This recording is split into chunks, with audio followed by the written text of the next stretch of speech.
안녕하세요. 저는 성남에서 살고 있는 40대 여성입니다. 살면서 제가 이런 사연의 주인공이 될 거라고는 한 번도 생각하지 못했어요. 지금 생각해도 이게 현실인가 꿈인가 싶을 정도로 제가 겪은 일이 믿어지지 않고요. 정말 드라마나 영화 또는 이런 사연을 소개해주는 곳에서만 일어나고 듣고 볼 수 있는 황당한 일들이라고 생각했는데 그 일이 우리에게도 나에게도 생길 수 있다는 걸 몸소 체험하며 알게 됐네요. 그래서 그런 일들이 여러분께도 생길 수 있고 그런 상황에 놓이거나 처했을 때 제 사연이 도움이 될 수 있길 바라는 마음에 이렇게 사연을 보내게 됐습니다. 제 사연은 완벽한 복수를 했다고 볼 순 없어요. 그래도 현실이라는 이 세상에서 제가 할 수 있는 모든 방법을 동원해 노력했고 성에 차진 않지만 그래도 복수할 수 있었다는 것을 알아주셨으면 합니다. 그리고 저처럼 억울한 일을 당한 사람들의 이야기가 널리 퍼져 죄를 지은 사람들이 피해자가 생각하기에 보통의 선량한 시민들이 생각하기에 합당한 처벌을 받을 수 있게 법이 제정됐으면 좋겠네요. 가까운 미래에는 꼭 그렇게 변해 있길 바라며 그럼 제 사연을 여러분께 소개해 보겠습니다. 연애하며 만난 남편과 결혼한 후 저는 별다른 걱정 없이 잘 지내왔습니다. 남편은 다정하고 좋은 사람이었고 저희 부부관계에도 아무 문제가 없었죠. 그런데 어느 날 어떤 전조도 없이 남편이 스스로 세상을 등지게 되며 저의 행복했던 결혼 생활도 깨어지게 됐습니다. 늘 봤던 남편이었기에 무엇 때문에 그런 잘못된 선택을 했는지도 저는 알아차릴 수 없었어요. 아마도 남편이 당시 준비하던 사업이 잘못되어 그 부담감 때문이 아니었을까 하는 추측이 전부였죠. 그렇게 유서도 한 장 없이 떠난 남편으로 저는 하루아침에 과부가 되어야 했습니다. 다행인지 남편에게 상속받은 재산으로 경제적인 어려움을 겪진 않았지만 기대고 의지했던 남편의 빈자리는 생각보다 더 컸습니다. 갑작스러운 또 황망하게 떠나보낸 남편으로 인해 제 삶의 의지가 아주 꺾여 있었거든요. 우울증에 빠진 것처럼 그때의 저는 기력도 기운도 없이 지낼 뿐이었습니다. 그런데 바로 그때 저를 유독 챙겨줬던 사람이 있었어요. 친구들이나 친정 부모님보다도 더 자주 저를 찾던 사람은 다름 아닌 죽은 남편의 친구인 선겸 씨였습니다. 선겸 씨는 남편과 같이 사업을 준비하던 사이였는데 그래서인지 남편의 죽음에 죄책감을 느낀다며 남편이 떠난 뒤 혼자 남은 저를 틈틈이 챙겨줬죠. 다 저 때문입니다. 저 때문에 혁이가 그렇게 된 거예요. 제가 더 신경 썼어야 했던 건데 제가 조금만 더 세심하게 살폈더라면 혁이가 그렇게 될 일은 없었을 텐데 그 생각만 하면 혁이와 선혜 씨에게 미안해서 견딜 수가 없어요. 너무 미안합니다, 선혜 씨. 그러니까 절 봐서라도 기운 차리세요. 선혜 씨가 그러고 계시면 제가 혁이 볼 낯이 없어요. 괜찮다고 그러지 말라고 하는데도 죄책감이 덜어지지 않는지 선겸 씨는 저를 무척 신경 써줬습니다. 물론 그 외에도 저를 생각해주는 사람들이 많았기에 저는 주변 사람들의 도움으로 조금씩 기운을 차릴 수 있었어요. 그렇게 조금씩 다시 일어나게 된 저는 그 후 죽은 남편의 몫까지 대신 행복하게 살아가겠다는 생각으로 다시 삶의 의욕을 가지게 됐고 소소한 일상과 행복을 누리며 조금씩 평범한 일상으로 돌아가게 됐습니다. 그렇게 제가 괜찮아지면서 선겸 씨도 걱정을 덜은 듯 연락이 뜸해지게 되었는데 그러다 몇 년 뒤 선겸 씨가 저를 다시 찾아와 오랜만에 만나게 되었어요. 어머, 선겸 씨, 오랜만이네요. 어쩐 일이세요? 안녕하세요, 선희 씨. 근처 지나가다가 생각나서 들러봤어요. 얼굴 보니 괜찮으신 것 같아서 다행이긴 하네요. 어떻게 선희 씨는 잘 지내셨어요? 네, 덕분에 이젠 잘 지내고 있어요. 내 정신 좀 봐. 여기까지 오셨는데 들어와서 차라도 한잔하고 가세요. 오랜만에 뵙는 손님을 그냥 보낼 순 없죠. 그럼 그럴까요? 이거 죄송하네요. 그냥 지나가다 연락도 없이 불쑥 찾아와서요. 사실 집에 안 계시면 그냥 가려고 그랬는데 마침 계셨네요. 저도 오랜만에 뵈서 반갑네요. 선겸 씨도 잘 지내셨어요? 저야 뭐 늘 잘 지내죠. 안 그래도 얼마 뒤에 혁이 기일이잖아요. 그래서 그런지 혁이 생각도 많이 나고 선희 씨 생각도 나더라고요. 그래서 한번 찾아와 봤어요. 선희 씨 잘 지내는지 걱정도 됐고요. 잘 오셨어요. 저도 선겸 씨에게 도움받은 게 많아서 늘 한번 연락해야겠다 생각은 했었는데 그게 쉽지 않았네요. 그리고 감사해요. 저희 남편 잊지 않고 신경 써주셔서. 그런 말이 어딨어요. 혁이는 제 둘도 없는 친구였는데 제가 계속 신경 쓰는 게 당연하죠. 그 말 나온 김에 혹시 선희 씨만 괜찮으시면 혁이 기일 같이 보낼까요? 저희가 같이 찾아가면 혁이가 좋아할 것 같아서요. 괜찮은 생각인 것 같네요. 남편도 좋아할 것 같고요. 그럼 그날 다시 뵐까요? 갑자기 찾아온 선겸 씨와 오랜만에 만나 담소를 나눈 뒤 저희는 얼마 뒤 있을 남편의 기일에 다시 만나기로 했습니다. 그렇게 차 한잔 마시고 선겸 씨가 나가려던 중 저희 집 주방 상부장이 기울어진 걸 보게 되었어요. 근데 저거 기울어져 있네요? 원래 저런 거예요? 아니요, 원래 그런 건 아니고 얼마 전부터 조금씩 삐걱거리더니 어느 날 저렇게 되어 있더라고요.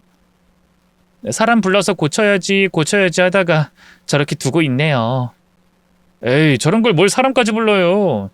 보니까 상부장은 멀쩡한데 지지대가 잘못된 것 같은데요? 그것만 고치면 될 것 같은데 온 김에 제가 봐드릴게요. 예? 아니에요. 손님한테 일까지 시킬 순 없죠. 제가 조만간 사람 불러서 고칠 테니까 신경 쓰지 마세요.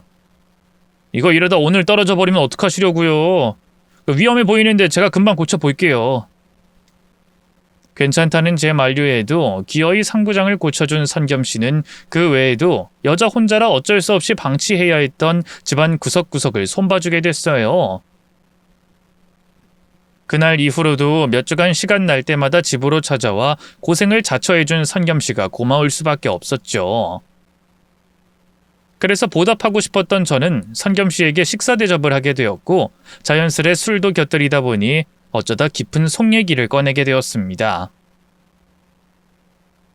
남편과 가까웠던 사람이라 그런지 저도 모르게 부모님에게 얘기하지 못했던 남편에 대한 죄책감과 힘든 이야기를 털어놓게 되더라고요. 솔직히 저는 남편이 어쩌다 그렇게 됐는지 잘 모르겠어요. 분명 저랑 있을 때는 늘 똑같았거든요.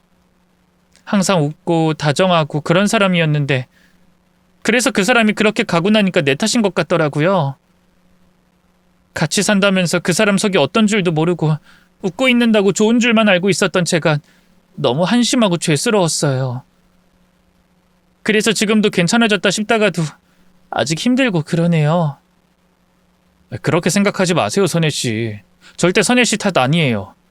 저도 혁이 그렇게 보낸 게 제 탓인 것 같아서 많이 힘들고 괴로웠는데 그래도 산 사람은 살아야 한다고 어떻게든 버텨야겠다 싶더라고요. 물론 미안한 마음은 쉽게 지어지지 않겠지만 그래서라도 저희가 더 열심히 살아야 하는 거 아니겠어요? 선희 씨도 분명 그러기로 하셨잖아요. 그리고 그런 생각하는 거 선희 씨만은 아니니까 너무 자책하지 마세요.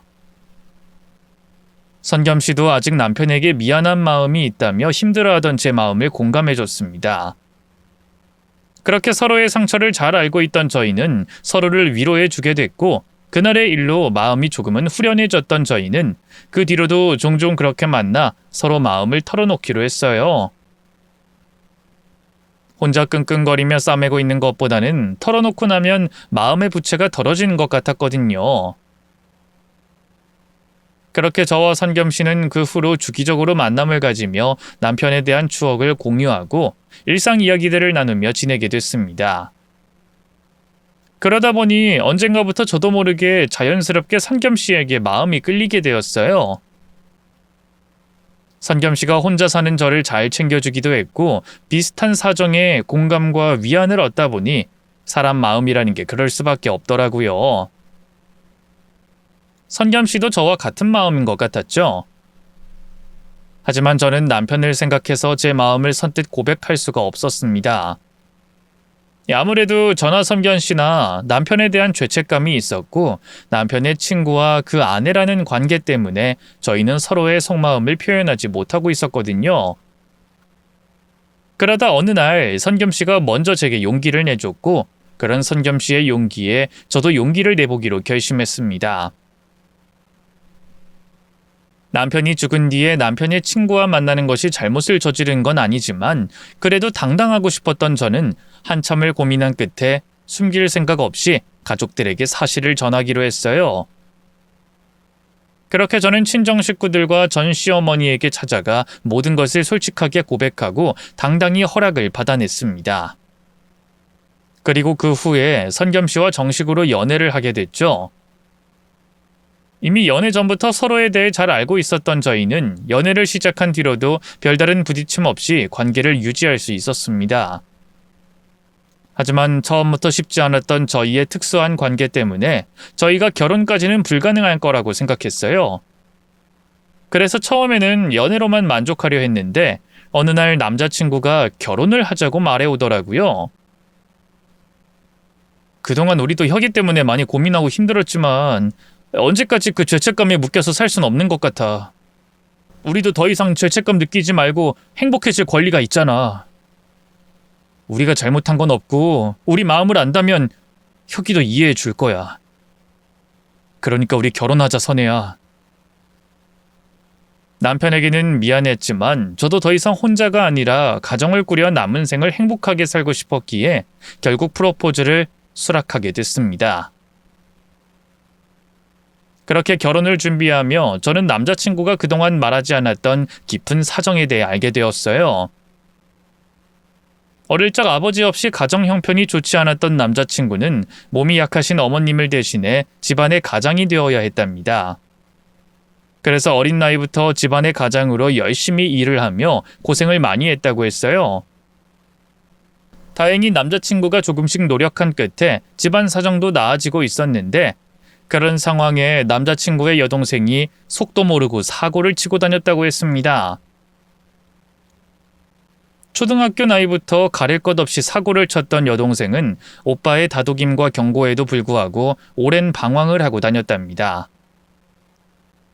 가족들이 여러모로 노력해봤지만 가족들의 만류에도 여동생은 나아지지 않았고 그러다 결국 경찰서와 교도소를 여러 번 드나들며 지내다 지금은 사기죄로 교도소에 가 있다고 했습니다.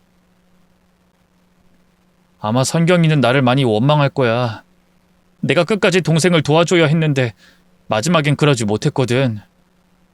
매번 내가 도와주다 보니까 동생이 도저히 정신을 차릴 것 같지 않아서 이 악순환을 끝내고 싶은 마음에 매정하게 동생의 도움을 거절해버렸어. 나한테 도와달라고 합의금 좀 내달라고 울먹이던 동생을 내가 매몰차게 내쳤거든. 그래서 그 후로 내가 면회를 가도 동생이 날 반기지 않아. 자기가 감옥에 있는 게 전부 나 때문이라고 입에 담을 수도 없는 욕을 하거든. 그래서 이번에 내가 결혼 이야기 꺼냈을 때도 심상치 않더라고. 나한테 화가 너무 많은데 그걸 선에 너한테 복수하겠다고 심한 말까지 하고 그 얘기를 듣는데 정말 내가 어떻게 해야 할지 미치겠더라. 그래서 미안하지만 선에 너를 위해서라도 동생은 소개시켜줄 수 없을 것 같아. 지금 만나서 서로 좋을 것도 없고 혹시나 성경이가 자기 성질 못 이겨서 어떻게 할지 걱정돼서 말이야. 처음으로 동생에 대한 얘기를 전해 들었던 저는 충격을 받을 수밖에 없었습니다. 하지만 저는 혼자서 많이 힘들고 괴로웠을 남자친구가 더 걱정이 되었고 마음이 쓰였고 그래서 여동생에 관해서는 남자친구의 말을 따르기로 했어요. 그렇게 남자친구의 가족사를 다 듣게 됐던 저는 그 후 몸이 편찮으셔서 요양원에 계신 시어머님과 저희 부모님을 찾아뵙고 본격적으로 결혼 준비를 하게 됐습니다. 결혼 준비는 문제없이 착착 진행되었고 저는 모든 준비를 끝마치고 행복한 결혼식을 앞두고 있었어요. 그렇게 결혼 준비도 거의 다 마친 상태에서 이제 한결 마음을 가볍게 가지고 있던 제게 편지 한 통이 날라왔습니다. 요즘엔 거의 주고받지 않는 편지가 제 앞으로 왔다는 것에도 놀랐지만 그 편지 하단에 적혀있던 주소 때문에 더 놀랐어요. 편지를 발송한 곳이 교도소였거든요. 그걸 보고 낯선 발송인의 이름이었지만 누구인지 단박에 알 수 있었습니다. 이제 제 남편이 될 남자친구의 여동생이라는 걸 말이죠. 남자친구의 여동생인 걸 알면서도 선뜻 그 편지 안을 열어보기가 힘들었어요. 교도소에 있는 여동생에 대한 이야기를 남자친구에게 들은 적이 있어서 그런지 그 편지 안에 무슨 내용이 있는지 모르는데도 불구하고 왠지 모를 선입견 때문에 열기가 꺼려졌기 때문이죠. 이 결혼이라는 인생에서 가장 중요하고 큰 일을 앞두고 괜히 기분 나쁠 일이 생기는 건 아닌가 싶었습니다. 그래서 제 앞으로 온 편지를 무시하려고 했는데 계속 생각해보니 아무리 질환 좋은 사람이라고 해도 한 가족이 될 사람에게 욕을 할까 싶더라고요. 그래서 열어봤는데 거기엔 다급히 저를 찾는 내용만 있었습니다. 어떤 내용으로 절 찾는지, 뭘 말하고 싶은지도 알 수가 없는 그냥 저와 만나서 할 얘기가 있다는 말만 적혀 있더라고요. 제게 할 말이 있다면 편지로 써도 충분할 텐데 왜 굳이 만나서 얘기해야 한다고 말하는 건가 궁금했어요. 당연히 꺼려지기도 했고요. 그런데 다시 생각해보니까 그래도 제 시누이가 될 사람인데 결혼 전에 얼굴 한번 보지 않는 건 아무리 가족간이라도 시누이에게 문제가 있다고 해도 예의가 아니다 싶어서 찾아가기로 했습니다. 물론 남자친구가 알게 되면 가지 말라고 말릴 게 뻔했으니 남자친구에게는 알리지 않고 시누이가 있는 교도소로 찾아갔죠. 그리고 그곳에서 제 시누이라는 여자를 처음 만났습니다. 남자친구에게 워낙 질환 좋다는 이야기를 들어서 당연히 첫인상이 안 좋을 거라는 것과 달리 처음 본 시누이는 정말 순해 보였어요. 그리고 제 집 같아야 할 교도소가 아직 낯설고 무서운 것처럼 겁에 질려 있는 모습이었습니다. 제가 상상하던 시누이의 모습과는 전혀 다른 모습이었죠. 제 상상과 다른 시누이의 모습도 놀라웠는데 그런 시누이 입에서 생각지도 못했던 말들이 튀어나오며 저를 더 놀라게 만들었어요. 안녕하세요. 죄송해요. 제가 인사가 많이 늦었죠. 진작에 찾아와야 했는데. 선겸 씨가 언니예요? 우리 오빠랑 결혼한다는 사람이? 언니, 면회 시간 얼마 안 되니까 결론부터 먼저 얘기할게요. 언니, 우리 오빠랑 결혼하면 안 돼요. 당장 결혼 없었던 이야기로 끝내고 오빠 곁에서 도망치세요. 네? 아가씨, 그게 무슨 말이에요? 그리고 저 보자고 연락했던 게 이런 말 하려고 한 거예요? 우리 오늘 처음 만났는데? 저나 오빠나 아가씨에게 무슨 잘못을 했다고 무슨 억하심정에 그런 말을. 지금 제가 누구 때문에 여기 와 있는 줄 아세요? 오빠 때문이에요. 오빠 때문. 그런 오빠한테 속지 마요. 언니도 오빠 옆에 있으면 저처럼 된다고요. 후회하기 전에 제발 도망쳐요. 저 도대체 아가씨가 처음 보는 제게 왜 이러는지 모르겠네요. 한 가족이 될 사람인데 인사가 늦어서 무시하는 느낌 받아서 그런 거라면 제가 죄송하다고 사과할게요. 그 부분에 대해서는 제가 잘못했는데 저도 선겸 씨가 아가씨 만날 수 없게 해서 어쩔 수가 없었어요. 그렇다고 제가 전국에 있는 교도소를 찾아다니면서 아가씨를 찾을 순 없는 거 아니에요. 그런데 아무리 서운하고 화가 난다고 그렇지 결혼 앞둔 사람한테 그런 말을. 저한테 할 말이 그것밖에 없다면 저 이만 가볼게요. 그리고 진정 좀 되면 제 입장도 이해가 되면 그때 다시 연락해주세요. 그때 반가운 마음으로 찾아올 테니. 언니, 왜 제 말을 못 믿으세요? 언니 말대로 제가 언니한테 무슨 억하심정을 품을 게 있다고 제가 거짓말을 하겠냐고요. 정말 오빠가 위험한 사람이라서 그래요. 저 같은 피해자가 생기질 않길 바라는 마음에 이러는 거라고요. 제발 제 말 믿어주세요. 제 말 들어보고 나가서 확인해도 손해보는 거 없잖아요. 제가 여기 갇혀있어서 뭘 조작할 수도 없는데 제 말 듣고 밖에서 확인해 보셔도 되잖아요.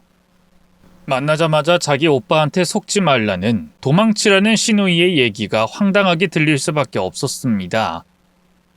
처음엔 옳게 될 사람이 자기를 찾아오지 않으니 무시한다고 생각해 서운하고 원망스러운 마음이 생겨 그런 짓을 한다고 생각했어요. 그런데 절 쳐다보는 그 눈에서, 피를 토하듯이 말하는 그 목소리에서 서운함과 원망한다는 느낌을 받을 수가 없었어요. 정말 간절해 보였고 진실되어 보였습니다. 그래서 얘기나 들어보려고 했어요. 신우이가 하는 말을 믿을 생각은 없었지만 도대체 무슨 말을 하려고 저런 눈빛과 목소리를 내나 싶어서 말이죠. 알았어요. 무슨 말인지 들어볼게요. 근데 만약 오늘 나한테 한 이야기가 거짓말인 걸로 드러나면 그땐 나도 오빠가 하자는 대로, 따르라는 대로 따를 거예요. 무슨 말인지 알죠? 오빠가 아가씨를 어떻게 생각하는지 알 테니까. 그러니까 혹여 화가 나서 말하는 거면 그만둬요. 내가 잘못한 부분에 대해서는 내가 사과할 테니까요. 저 거짓말 안 해요. 사실만 말할 거라고요. 제가 이렇게 교도소에 있으니까 또 오빠한테 들은 이야기가 있어서 제가 거짓말할 거라고 생각하는 것 같은데, 아까도 말했지만 제가 여기 와 있는 이유 오빠 때문이에요. 오빠가 저에 대해서 말한 거 전부 거짓말이라고요. 오빠가 치러야 하는 죗값을 제가 대신 받고 있는 거라고요. 제가 무슨 일이 있었는지 전부 다 말할게요. 그 전에 언니는 우리 오빠가 뭐 하는 사람인지는 아세요? 투자 사업 하잖아요. 사무실도 가봤고 일하는 모습도 옆에서 본 적 있어요. 투자 사업이요? 아니요. 그 새끼 투자가 아니라 사기치고 다녀요. 투자한다고 사람들 불러 모으고 돈 받은 다음 도망가는 걸로 돈 버는 놈이에요. 절대 사업가가 아니라고요. 그래서 제가 여기 들어와 있는 거고. 저 오빠한테 속아서 여기 들어온 거예요. 저도 오빠가 잠깐 일 좀 도와달라고 해서 그 회사라는 곳에서 일했거든요. 그러다가 갑자기 오빠가 잠깐 일이 꼬였다면서 경찰에서 조사 들어오면 제가 있다고 시인을 하고 하는 거예요. 금방 해결될 일이긴 한데 사람을 찾아야 하는 일이라 자기가 조사받게 되면 그 인간 못 찾는다고. 그럼 자기도 피해자인데 억울하게 돈도 다 잃고 대신 처벌까지 받아야 한다고. 그런데 아무리 일이 잘 해결된다고 해도 저도 경찰에 잡혀가서 시인하는 게 겁이 나서 못하겠다고 하니까 엄마를 내세우는 거예요. 그럼 엄마는 누가 보살피고 거기에 드는 돈은 어떻게 할 거냐면서.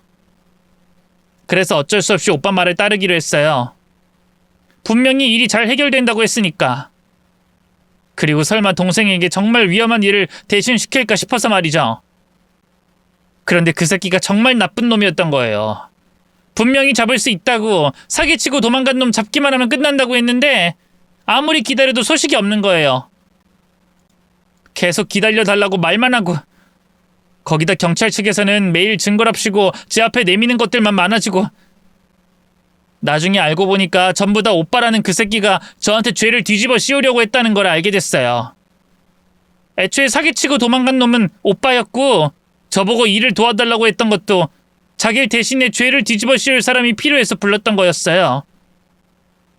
그리고 제가 오빠 말만 믿고 조사를 받고 있을 때 죄를 저로 뒤집어 씌울 서류 작업 마친 다음에 그걸 경찰한테 넘긴 거예요. 제가 그 회사 대표라는 증거라면서. 제가 횡령하고 사기친 거라고. 저한텐 불리할 수 있는 말 경찰한테 하지 말라고 해놓고 그걸 재판받기 직전에나 알게 됐어요.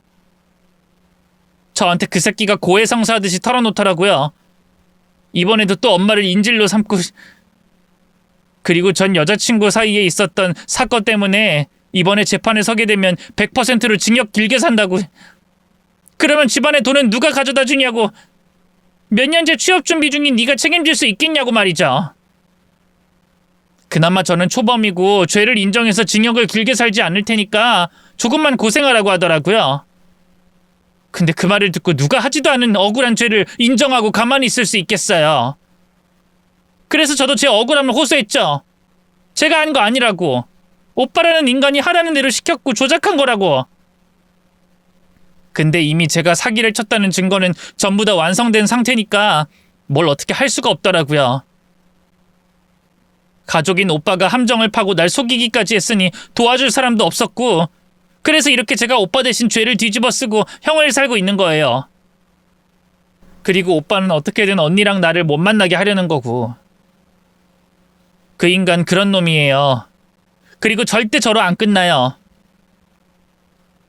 언니한테 접근한 이유도 분명 뭔가 더 있을 거라고요. 아니, 없더라도 자기가 필요하면 언니한테 사기칠 사람이에요. 나한테도 그랬으니까.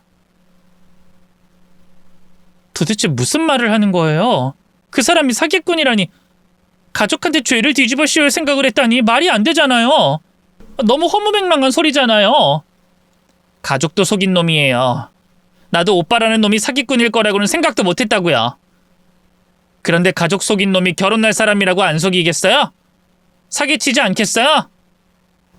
언니도 분명 알게 모르게 이용당하고 있을지 몰라요. 아니면 앞으로 이용을 당하던가. 내 말 믿어야 해요. 그 새끼 때문에 나 같은 사람 더 이상 생기면 안 된다고요. 그래서 내가 언니를 부른 거예요. 알겠어요. 할 말은 다 한 거죠? 그럼 저 이만 가볼게요. 다음에 볼 때까지 잘 있어요. 남자친구가 사기꾼이라는 말에 어떻게 반응해야 할지 모르겠던 저는 우선 그 자리를 황급히 나오게 됐습니다. 교도소를 나와서는 멀리도 못 가고 차 안에 앉아 한참을 앉아 있었죠. 너무 혼란스럽더라고요. 범죄를 저질러 교도소에서 복역 중인 신우이의 일방적인 주장이었기 때문에 그 말을 믿진 않았어요. 그런데도 절 쳐다보며 울부짖는 그 눈빛과 목소리가 너무 진실돼 보여서 어찌할 바를 모르겠더라고요. 거기다 저 또한 이용당할 수 있다는 그 말이 신경 안 쓰려고 해도 안 쓸 수가 없었습니다. 그래서 간단히 알아보려고 했어요. 신우이가 저지른 범죄에 관련으로는 제가 알아낼 방법도 시간도 없었으니 신우이가 어떤 사람인지 알아보기로 한 거죠. 그래서 다음날 다시 한번 면회를 잡고 신우이 친구들과 지인들의 연락처를 받게 되었어요. 그 사람을 직접 찾아다니면서 신우이가 어떤 사람인지 물었고요. 그런데 한 사람도 빠지지 않고 신우이가 절대 범죄와는 관련 있을 친구가 아니라고 했습니다. 현재 신우이의 사정을 아는 사람이든 아닌 사람이든 간에 말이죠. 선경이 절대 사기 같은 거 칠애 아니에요. 걔 거짓말도 못해서 친구들 사이에 장난칠 때도 빼놓고 있던 아인데 어떻게 사기를 쳐요? 그리고 남한테 피해줄 수 있는 애가 아니라니까요. 걔가 마음이 얼마나 여린 앤데. 선경이요? 선경이가 지금 감옥에 가 있다고요? 걔가 무슨 일로 갔어요? 그런데 갈 애가 아닌데. 걔가 피해자가 되면 됐지 사고 칠 애는 아니에요.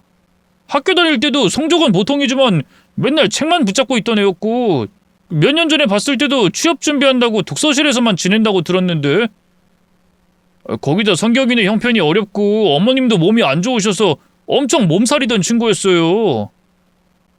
사건에 휘말리는 건 둘째치고 사고 나서 다치면 치료비 들고 어머님 봐줄 사람도 없다고 항상 조심하던 아이였는데 어쩌다가 성경이 이상한 일에 휘말린 거죠. 그렇죠. 물론 모르는 사람이 찾아와 친구인 신우이를 물으니 나쁜 면보다는 좋은 면만 이야기하겠지만 그렇다고 해도 너무나도 한결같이 범죄와는 먼 심성이라고 신우이의 친구들과 지인들은 입을 모았어요. 그때부터 저도 신우이가 한 말을 무조건 저와 오빠를 원망해서 지어낸 거짓말이라고 생각할 수 없었습니다. 조금 더 진실에 대해서 알기 위해 제가 결혼할 사람에 대해서 확인하기 위해 한 발짝 더 발걸음을 옮겨보려고 했죠. 이번엔 신우이 입에서 나왔던 남자친구의 전 여자친구를 만나보려고 했어요. 이름도 나이도 사는 곳도 알 수 없었지만 남자친구의 SNS 계정과 지인들에게 아름아름 묻고 흔적을 찾아가며 찾을 수 있었죠. 그리고 그렇게 어렵게 찾은 남자친구의 전 여친에게 놀라운 이야기를 들을 수 있었습니다. 그 전에 남자친구의 전 여친에게 신경질적인 반응을 겪어야 했지만요. 저기 이삼겸 씨 아시죠? 제가 물어볼 말이... 뭐야? 왜 그 새끼 이름이 나오는데? 당신 누구야? 누군데 내 앞에서 그 새끼 이름을 꺼내? 또 무슨 수작부리라고? 당신 그 새끼랑 한패야? 그 새끼가 나한테 접근 못하니까 당신이 대신 온 거야? 이 새끼들이 정말... 너 여기 딱 그대로 있어. 내가 지금 경찰한테 신고할 테니까. 아니요, 저 무슨 짓 하려고 찾아온 거 아니에요. 이선겸 씨에 관해서 묻고 싶은 게 있어서 찾아온 거예요. 저 이선겸 씨 지금 여자친구예요. 그래서 그 사람이 어떤 사람인지 알고 싶어서 찾아왔어요. 얘기를 들어보니까 제 남자친구랑 전 여자친구분 사이에서 문제가 있었다고 들어서요. 진짜 이선겸 여자친구예요? 그 새끼한테 무슨 사주받은 게 아니고? 네. 그리고 정말 제 남자친구가 어떤 사람인지 무슨 일이 있었는지 알고 싶어서 찾아왔어요. 제가 믿기 힘든 말을 들어서. 믿기 힘든? 아, 그렇지. 그 인간이랑 엮이면 별의별 더러운 일이 다 벌어지지. 나도 알아요. 지금 그쪽이 얼마나 황당하고 어이가 없을지. 그쪽은 얼마나 피해를 봤어요? 그 새끼 잡아두긴 했고? 아니다. 못 잡아뒀으니까 날 찾아왔겠구나. 그래요. 내가 도와줄게요. 뭐든 물어봐요. 피해요? 피해는 무슨 피해를 말씀하시는 거예요? 그 새끼한테 당한 게 없어요? 아니면 아직 당한 걸 모르는 건가? 그럼 어떻게 날 알고 찾아왔어요? 날 찾아온 게 그 새끼한테 돈 뜯겨서 찾아온 거 아니에요? 그게 그 새끼가 자기 여자친구한테 맨날 하는 짓인데. 네? 돈을 뜯어요? 몰랐어요? 그 새끼 여자친구 돈 뜯어요. 처음엔 그럴싸한 놈으로 접근해서는 도와주기도 엄청 열심히 도와주고 선물도 엄청 퍼다 준 다음에 사업이 어렵다면서 금방 갚겠다고 야금야금 돈 빌려가다가 나중엔 신용대출이다 담보대출이다 왕창 돈 끌어다 쓰고는 도망가잖아요. 그게 그 사기꾼 새끼가 여자 만날 때마다 하는 짓이에요. 그런데 그쪽은 아직 안 당했나 보네요. 무슨 일이지? 네? 그런 짓을 한다고요? 이번에 정말 놀랄 수밖에 없었습니다. 신우이에게 이야기 들었을 때야 신우이가 감옥에 있는 사람이었고 그 말 역시 믿을 수가 없어서 그렇게까지 충격을 받진 않았는데 이건 믿을 수밖에 없는 이야기였으니까요. 거기다 이 말이 사실이라는 건 앞서 들었던 신우이 이야기까지 진짜라는 말이니 충격이 몇 배로 클 수밖에 없었죠. 그런데 문제는 이게 끝이 아니라는 거였습니다. 예정되어 있던 제 결혼보다 더 중요한 일에 남자친구가 관련이 있었어요. 그건 역시 남자친구의 전 여친에게 듣게 됐죠. 괜찮아요? 병원이라도 가봐야 하는 거 아니에요? 상태가 너무 안 좋아 보이는데. 아니에요. 괜찮아요. 그나저나 그 사람에 대해서 조금 더 말씀해 주시겠어요? 제가 알고 있는 그 사람의 모습과는 전혀 달라서요. 진짜 아무것도 모르는구나. 근데 더 설명할 것도 없어요. 그냥 그런 사기꾼 놈이에요. 아주 어렸을 때는 남들처럼 일해서 돈을 번 것 같은데 어느 날부터 사기만 치고 다닌 것 같더라고요. 나도 내가 당하고 나서 알게 된 사실이지만 그냥 사기꾼 놈이에요. 눈물도 피도 없는 사기꾼. 어느 정도로 못된 놈인가 하면 저도 들은 이야기이긴 한데 예전에 자기 친구한테까지 같이 사업하자고 꼬시곤 사기를 쳤더라고요. 같이 사업하자고 해놓고 크게 한몫 챙기려고 했는데 일이 꼬여서 절반도 못 챙겼다고 하든가? 하여튼 자기 친구한테까지 사기친 놈이고 그 친구가 자기 때문에 죽었는데 반성은커녕 또 사기를 치고 다닌 거예요. 저한테요. 시기를 맞춰보니까 친구한테 사기치고 바로 저한테 쳤더라고요. 그래도 나는 그놈이 아주 숨기 전에 붙잡아서 다행이지. 아마 그 인간한테 돈만 잃은 사람도 꽤 잠깐만요. 방금 뭐라고 했어요? 친구한테 사기를 쳐요? 그 친구가 죽었다고요? 혹시 그 친구 이름이 김혁이에요? 이름이 외자인 혁이요? 거기까진 저도 잘 몰라요. 저도 사기당하고 난 뒤에 그놈이 사기꾼이라는 걸 알고 전해 들은 이야기니까. 그럼 그 친구랑 한다고 한 사업은요? 그거 해외 식료품 관련된 거 아니에요? 뭐 그랬던 것 같기도 한데. 안 맞겠다. 항공으로 발송하고 배로 오고 이러는 기간이 있어서 사기칠 수 있었다고 했으니까 맞겠네. 아, 그래. 통조림 얘기를 들은 것도 같고. 남자친구가 사기를 쳤다는 그 친구가 바로 제 남편이었습니다. 준비하던 사업이 잘못되어 그 부담감에 잘못된 선택을 했던 남편이 사실은 동업한다던 친구한테 사기를 당한 거였어요. 바로 제가 결혼을 약속했던 그 인간한테 말이죠. 그 사실을 알게 되자마자 망연자실한 채 자리에 주저앉을 수밖에 없었어요. 그리고 동물같이 소리를 지르며 오열했습니다. 수많은 게 원망스러웠어요. 내 남편을 그렇게 만든 것도 모자라 나에게 접근한 그놈도, 그런 놈에게 속아 마음을 줬던 저도, 그 사이에 있었던 모든 일도 말이죠. 그 분노와 원망스러운 감정으로 한참을 자리에 앉아 울부짖었습니다. 그러다 이대로는 못 있겠다는 생각이 들었어요. 내가 그놈에게 속은 건 내가 바보 같은 거라고 쳐도 내 남편에게 한 짓은 용서할 수 없었습니다. 내 남편이 그러한 선택을 하게 만든 복수를 꼭 해야 했어요. 그래서 그놈을 박살내려고 눈물을 멈추고 자리에서 일어났습니다. 그놈에게 복수하고 저도 생을 마감하려고 했어요. 그런데 그때 저의 이상한 눈빛을 알아차렸는지 그놈의 전 여친이 절 붙잡고 말렸죠. 지금 이산겸 그 새끼한테 가려는 거죠? 그 새끼 어떻게 하려고 그러는 거죠? 그러지 마요. 아무리 화가 나도 자기 인생까지 망치면 안 되죠. 신뢰가 많았습니다. 그리고 알려주셔서 고맙습니다. 앞으로의 일은 제가 알아서 할 테니 이 손 놔주세요. 안 되죠. 무슨 일이 있을지 뻔한데 어떻게 놔줘요? 물론 어떤 심정인지는 충분히 이해가요. 그 새끼가 사기쳤다는 친구분과 관련이 있는 거죠. 그걸 속이고 그 새끼가 그쪽한테 접근했고, 대충 돌아가는 상황은 알겠는데 그래도 이건 아니에요. 그 새끼 때문에 그쪽 인생 망가질 정도로 가치 있는 놈이 아니라니까요? 그리고 나처럼 법으로 해결해야지 그 새끼에게 벌 주는 거고 괴롭히는 거라고요. 법이요? 내가 법으로 어떻게 그놈을 벌 주고 괴롭히는데요? 난 그놈한테 당한 것도 없는데 내 남편 죽은 것도 몇 년 전 일이라 증거를 찾을 수 있다는 보장도 못하고, 그렇게 한다고 죽은 내 남편이 돌아오는 것도 아닌데. 남편이요?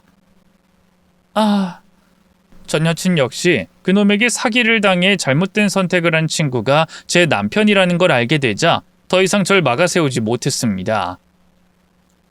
그런데 고맙게도 전 여친이 저를 막아세운 그 잠깐의 시간이 있어서 제가 생각을 바꿀 수 있었어요. 전 여친이 한 말처럼 무작정 놈에게 찾아가 복수를 한다고 남편의 원한이, 제 분노가 사라질 것 같지 않았습니다. 그건 놈에게 너무 쉬운 벌을 내리는 거였어요. 전 여친의 말대로 법으로 처벌해 녀석의 몸과 정신을 구속하는 게 더 걸맞은 벌이라고 생각됐죠. 그래서 생각을 바꿨습니다. 놈을 처벌할 수 있게 뒤를 파기로 했죠. 저는 아직 녀석에게 사기를 당한 게 없었으니 그놈 대신 억울한 징역살이를 하고 있다는 여동생과 녀석의 사기 계획 때문에 억울한 죽음을 선택한 제 남편의 사건을 파기로 한 거예요.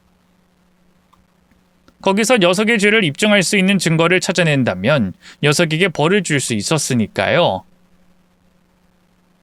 저는 남자친구의 전 여친을 붙잡고 제 남편이 사기당한 사건의 진실에 관해서 묻게 됐어요. 또 그 일에 대해서 알고 있는 사람들과 연락할 수 있는 방법을 부탁했죠. 그리고 다시 한 번 더 신우이가 복역하고 있는 교도소를 찾아가 자세한 얘기를 들었어요.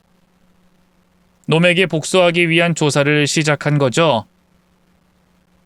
남편 사건의 경우 관련된 사람이 제 남편과 그놈밖에 없어서 들었던 정보 외에 다른 이야기는 듣지 못했지만, 신우이가 억울한 옥살이를 하게 된 사건에서는 진실을 밝힐 수 있는 정보에 대해서 많이 들을 수 있었어요. 신우이가 경찰 조사를 받기 직전까지 사무실에서 일을 돕고 있었으니까요. 그 기억과 정보를 토대로 그놈의 죄를 입증할 수 있는 자료와 증거를 수집해갔죠. 증거와 자료를 수집하는 건 그다지 어려운 일이 아니었습니다.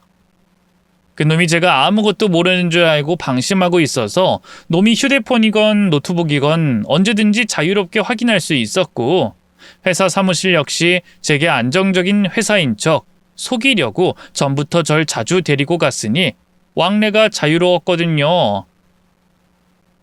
덕분에 신우이가 그놈의 죄를 입증하는 데 필요하다는 자료를 찾을 수 있었어요. 그놈은 자기 동생을 교도소에 보내고 모든 게 끝났다고 생각했는지 자기 죄가 밝혀질 수도 있는 그 자료를 아무렇게나 방치하고 있더라고요. 거기다 저에게 더 많은 신뢰를 쌓아서 크게 한탕 치려고 그랬는지 자신의 계좌 역시 모두 공개했습니다. 계좌에 들어있는 돈부터 내역까지 말이죠. 덕분에 시누이가 필요할 거라고 말한 증거보다 더 많은 걸 확보할 수 있었어요. 그리고 너무 시간이 지났고 이 일의 사정을 자세히 알고 있는 사람도 없어 포기했던 남편의 사건에도 한 발짝 접근할 수 있었습니다. 시누이 사건 자료를 찾던 그놈의 노트북에서 남편 사건과 관련된 유의미한 자료를 확보할 수 있었거든요. 저는 그 증거들을 모두 모은 다음 시누이와 상의를 하고서 자료와 증거 사본은 경찰서와 방송국에, 진보는 앞으로 시누이 사건을 맡을 변호사에게 전달했습니다. 그리고 그 자료들을 모두 전달한 날 그놈에게 말했어요. 제가 모든 걸 알고 있다는 걸 말이죠. 연락이라도 하고 오지 그랬어. 아니다. 이제 부부가 돼서 한 집에서 살게 될 사이인데 연락하는 게 더 이상한 일인 건가? 잠깐만 앉아있어. 내가 마실 것 좀 가지고 올게. 아니, 마실 거 필요 없어. 나 오늘 당신한테 통보하려고 찾아왔거든. 뭐? 통보? 무슨 통보? 그리고 표정이 왜 그래? 왜 그렇게 무서운 표정을 하고 있어? 무서워? 당신도 무서운 걸 느끼나 보지? 난 당신 실체를 알고 나서 무서워하는 게 없는 사람인 줄 알았는데. 지금 무슨 말을 하는 거야? 내 실체라니. 당신 갑자기 왜 이래? 무슨 일이 있었어? 말했잖아. 당신 실체를 알게 됐다고. 그런데 당신, 난 지금까지 안 건든 이유가 뭐야? 내가 생각하는 거 맞지? 선유야, 너 진짜 왜 너 내 남편한테 다 못 빼앗은 돈마저 다 차지하려고 나랑 결혼하는 거잖아. 그래서 지금까지 나 안 건들고 있었던 거잖아. 맞지? 선혜야, 너 지금 무슨 말을 하는 거야? 남편? 혁이 말하는 거야? 내가 혁이 돈을 왜 빼앗아? 너 진짜 왜 그래? 이게 끝까지 날 바보로 생각하네? 야, 나 너에 대해서 다 알아. 네가 세기도 힘들 만큼 여러 사람들한테 사기쳤다는 것도 알고, 네 여동생 너 대신 죄 뒤집어 쓰게 만들어서 억울한 옥살이 살게 만든 것도 알아. 그리고 내 남편이 그런 선택하게 만든 놈이 너라는 것도 다 알아. 네가 내 남편 죽게 만든 거잖아. 네가 사기쳐서 내 남편이 그런 선택하게 된 거잖아. 선혜, 너 지금 무슨 얘기를 하는 거야? 누가 그런 말을 해? 설마 너 내 동생 만나고 온 거야? 그래서 걔한테 이상한 말 듣고 이래? 야, 내가 걔 만나지 말라고 한 이유가 이런 거야. 걔가 얼마나 나쁘고 교활한 아이인데. 그래서 지금도 너랑 내 사이 이간질하게 만드는 거잖아. 걔 거짓말하는 거야. 자기 안 도와준 오빠도 당해보라고 이런 짓 하는 거라고. 너 죄 저질러서 교도소에 있는 애 말을 믿을래? 아니면 몇 년 동안 네 옆에서 널 도운 내 말을 믿을래? 그래? 네 여동생이 거짓말하는 거야? 그럼 다른 사람들은? 네 전 여자친구도 그렇고 너에 대해서 알고 있는 다른 사람들도 전부 너랑 원한 관계인가 보지? 뭐? 전 여자친구? 다른 사람들? 이제 거짓말이 바로 안 떠오르나 봐? 이 사기꾼 새끼야? 너 이제 끝났어. 나 억울하게 죄 뒤집어 쓴 네 동생 사기건에 대해서도 증거 다 모았고 이미 경찰서 방송국에 다 보냈어. 이제 수사가 들어오든 취재가 시작되든 네가 한 짓거리에 대해서 다시 조사가 시작될 거라고. 그리고 내 남편 사건도 마찬가지야.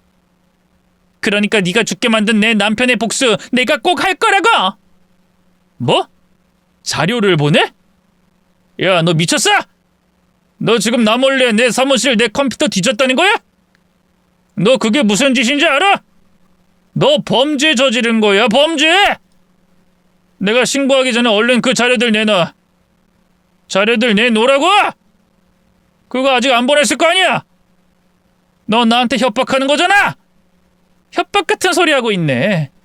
니놈 하루라도 빨리 교도소에 쳐넣고 싶은데 내가 왜 널 협박해? 내가 너처럼 돈 따위나 바라는 것 같아? 난 너 교도소에 쳐넣는 게 목표야. 바라는 거 그것밖에 없다고. 뭐? 인연이 누구 인생 망치려고 이렇게 나와? 얼른 그 자료들 다시 안 가져와? 경찰서든 방송국이든 찾아가서 가져오라고. 네 발로 가져와 봐. 경찰서 들어가서 네가 가져가 보라고. 뭐? 이게 콱. 그래, 때려라. 나도 너 어떻게 하고 싶은 마음 겨우 참고 있는데 이렇게 된 거 서로 죽자 죽어. 제가 경찰서와 방송국에 그놈의 죄와 관련된 증거를 보냈다고 하자 그제야 그놈은 그때까지 감추고 있던 본 모습을 드러냈어요. 항상 눈웃음이 지어져 있던 얼굴과 온화한 목소리는 사라지고 당장이라도 누구 하나 어떻게 만들 것 같은 표정과 목소리로 저를 위협하기 시작했죠. 그 추악한 본 모습과 저를 위협하는 모습에 참아왔던 분노가 터졌던 저는 이판사판으로 덤벼들기 시작했습니다. 맨 처음 모든 사실을 알게 되고 마음먹었던 것처럼 놈을 어떻게 하겠다는 생각으로 말이죠.